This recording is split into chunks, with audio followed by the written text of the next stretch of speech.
నమస్కారం మిత్రులారా, మన వినుర భారతీయ వీరచరిత వీడియో సిరీస్ను ఆదరిస్తున్న మీకు మరొక్కసారి అభివందనాలు.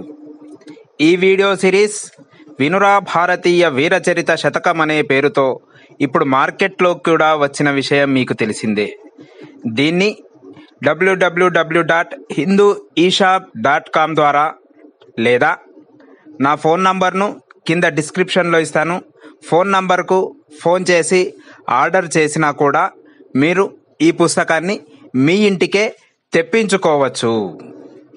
ఈరోజు ఈ వీడియో సిరీస్లో భాగంగా ఈశాన్య ప్రాంతంలో అంటే అస్సాం ప్రాంతం లోపల మొఘలుల దురాక్రమణకు గురి కాకుండా ఆ ప్రాంతాన్ని తాను బతికి ఉన్నంతకాలం ఆ ప్రాంతాన్ని రక్షించిన యొక్క వీరుడి చరిత్రను ఈ పద్యంలో తెలుసుకోబోతున్నాం.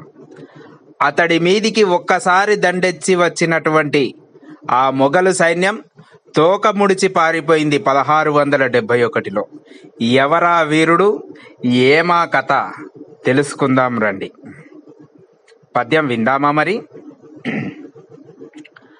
అహమునందు నిలిచే అరివీరుడీ తండు, లాచితి నిటగనుము లక్షణముగా, మొఘలుల నెదిరించి మొనగాడుగా నిలిచే వినుర భారతీయ వీరచరిత.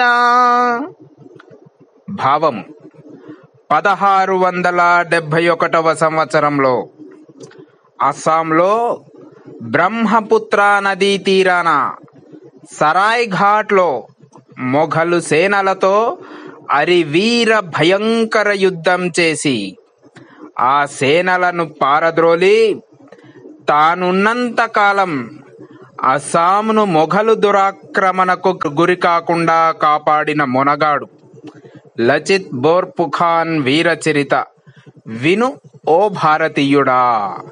ఇప్పటికీ మనం గౌహతికి వెళ్తే బ్రహ్మపుత్ర నదీ తీరం లోపల భవ్యమైనటువంటి లచిత్ బోర్ఫుఖాన్ విగ్రహాన్ని గమనించవచ్చు.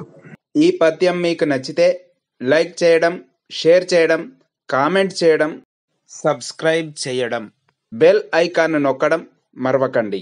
ధన్యవాదాలు.